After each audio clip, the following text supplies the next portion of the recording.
I'm sorry, but I think this story is massively going under the radar. Now, in Spain and Barca circles, I understand this is a big story, but worldwide, I don't think this is really getting enough attention. Inigo Martinez has just departed Barca for free to leave to Al Nassr. There's a lot of different ways to look at this. I'm going to try looking at all of them, but above and beyond, what a massive loss for Barcelona. Guys, this is like if Ruben Diaz tomorrow just terminated his contract with City and left to go to Saudi. Or, I don't even know, like Real Madrid tomorrow, Rudiger just terminates his contract. Maybe those names, because of the names of the players, they would, I don't know, spark more buzz amongst other people. But because it's Inigo Martinez, maybe people don't really kind of like get too flustered about it. Or maybe they don't even know his worth, because this is a massive loss from a sporting point of view, right? Inigo Martinez last season held it down for Barca from a defensive point of view. Yes, Kubarsi is next up when it comes to center backs for the future, and already he's a damn good player now, but he's one for the future as well too. And I think although he might get more of the hype, especially because he's a more technical player, is passing over the top, how young he is, I get all of that. I'm sorry, if we're being real, Barca's best center back last season was Inigo Martinez. In terms of the way he defends, the heroics he shows, the bravery, the intelligence, the aggression, Inigo Martinez was invaluable to that Barca team. But more so than just that, this is the captain of the press. Barcelona play a style of play that is extremely high risk, high reward. I always say it's a catch-22 because they press so high in the opposition's area. They really press from the front extremely high. They basically play almost at halfway with their center backs, and they leave a lot of space in behind. They do so that they can win the ball up high, and when they attack, all of a sudden they're already there. However, it also leaves them very, very vulnerable for counterattacks. That's the Hansi Flick style of play, right? We saw it at Bayern with Jerome Boateng and Alaba. We saw it with Germany, and we've seen it with Barcelona this past season. That's how Hansi Flick wants to play. High risk, high reward. But to do so, you have to have center backs. You have to have a defense and a goalkeeper, but especially a defense that really understands how to play a good offside line. Because when you're playing with that much space in behind, you either have to be quick as hell in recovery, which I don't think either of them particularly are, or you have to be extremely intelligent in how you play the line. And this guy right here is the captain of the line. Iñigo Martínez is so damn intelligent at when to press up, when to stay back, when to kind of take one step forward, when to stay on his line and keep everyone together. He keeps that offside line for Barcelona so damn organized that it became the biggest, like, I don't even know, trap card in football this past season. No team caught the opposition more offside over the entire season than Barcelona. And frankly, it wasn't even close. There's a crazy graphic of how many times teams were caught offside against Barca. And it's much, much more than against the other side because they're so good at what they do. The biggest game to prove that was against Real Madrid when they went to the Bernabeu and absolutely destroyed them in the league. And Mbappe was caught offside time after time after time after time. And yes, you could also say Mbappe, he has to be more intelligent with the timing of his runs and even the bend and the shape of his runs. But also, he has this guy right here, Inigo Martinez, who the best way I can describe him is like a wily old cat. Honestly, he's not young. He's not the quickest anymore. He's not, I don't even know, like Van Dijk, but he's so intelligent. He's so experienced and so intelligent and so good at leading others around him that it doesn't really seem to matter that he's not as fast as Mbappe because he never ends up being in a foot race with him because he catches him offside half the time. That's what Barcelona are losing here. And I don't think people are really kind of realizing that. Like, this is one of the best teams in the world losing their best center back. And I understand Kubarsi in a year, he might be better than Inigo, right? Like, he's going to be an amazing player if he already isn't already. But based on last season, this was their guy. And for them to lose him for free, that's crazy, man. That's crazy. Like, I just think if it was any other club, we would be talking, like, this is like if Gabriel at Arsenal just decided, oh, we're going to terminate our contract, I'm going to go to Al Ittihad, and Arsenal just don't have Gabriel anymore. And they don't either have 60 million to spend on someone else. That would be the biggest news in England. And yet this kind of story doesn't make any waves around here. Maybe because it's in La Liga. I don't know. Maybe British people, they only really care about what happens in the Prem. But this is for me a massive story. And think about the Champions League next season and the La Liga title race. I think this has massive implications for both of them. That's from a footballing point of view. Now, from a Barca point of view, I've heard a few contrasting stories regarding Inigo Martinez in terms of why he left, how he left. Some people, I think, originally were saying it was a registration issue. I think there's been a lot of reports that have kind of contrasted that and basically said there was a clause in Inigo Martinez's contract put into his contract last season that said that if a Saudi club were to approach him this year, he would be able to terminate his contract and leave for free. Which, I mean, again, fair enough. I mean, Inigo, he's pulled a blinder here, right? Like at his current age, to go play it in Saudi Arabia and double his salary, which is reportedly what he's going to do. This is his last bag, if you want to call it that, right? He's not going to get this money from anybody else ever again. So by all means, King, go make your money. Go make your bread. I ain't never going to tell a player to not make their money because it's a short career. But from Barca's point of view, why would you put this clause in your contract? Why? Why would they agree to something like this? Maybe, what, did they not think Inigo was going to be as good as he was last season? I can't understand that. Like, this is mind-blowing to me. Sure, you put a clause in a contract. Okay, if a good enough offer comes in, we let you go. Right, with Sesko, right? He had a clause in his contract that if a club that Sesko wants to join comes in for him, they will adjust the amount that they're asking to suit Sesko's needs. But no club that I can think of just puts a clause in their contract that if a club comes, Inigo can just terminate his contract. What? Why would you ever put yourself in a position where a player can just basically flip you off and leave at a moment's notice? I'm not trying to say Inigo has disrespected Barca here, right? He's basically been professional. He has a clause in his contract that he's legally allowed to accept, and he's left for decent reasons as well too. But as a football club, how can you allow this to happen? And I just think with Barca sometimes, right?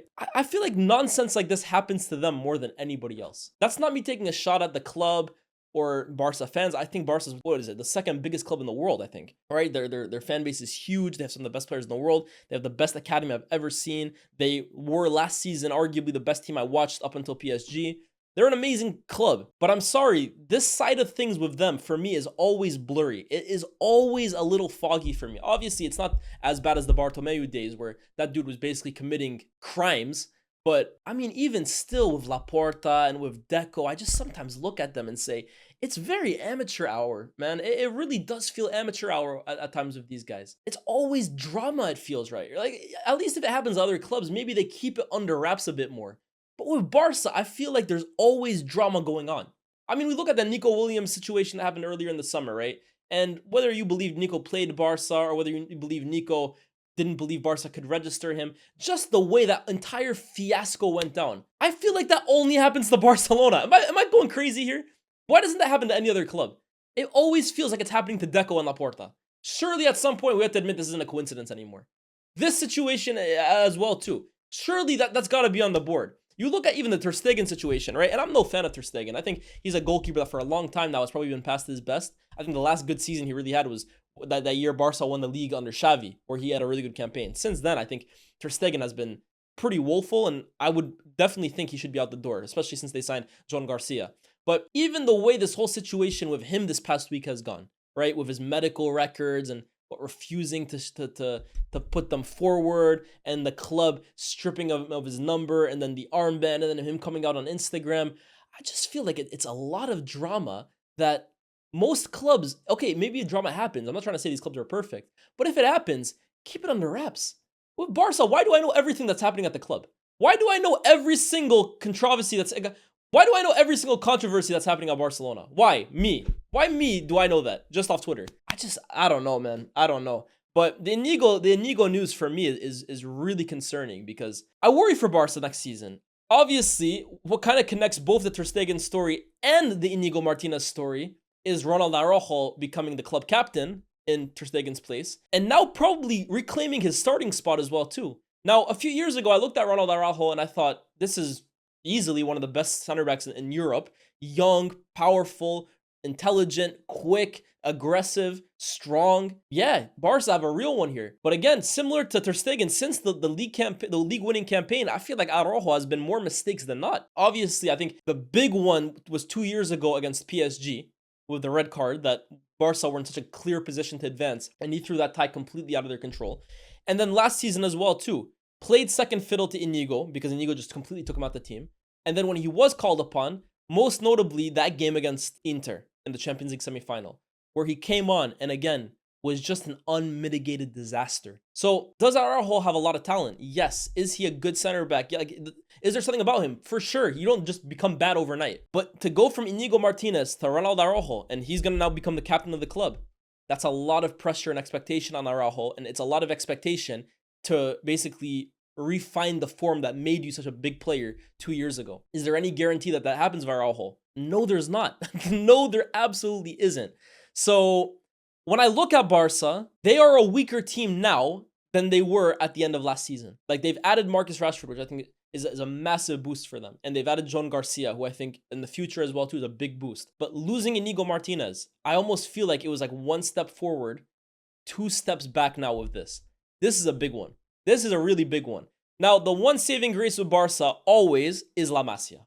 It always is. I mean, wow. I've never seen a club use their get out of jail card as much as Barca. It's ridiculous. You look at the situation they were in a few years ago, and they're still not healthy financially, right? But look at how they've gone from a mess to one of the best teams in the world just like that.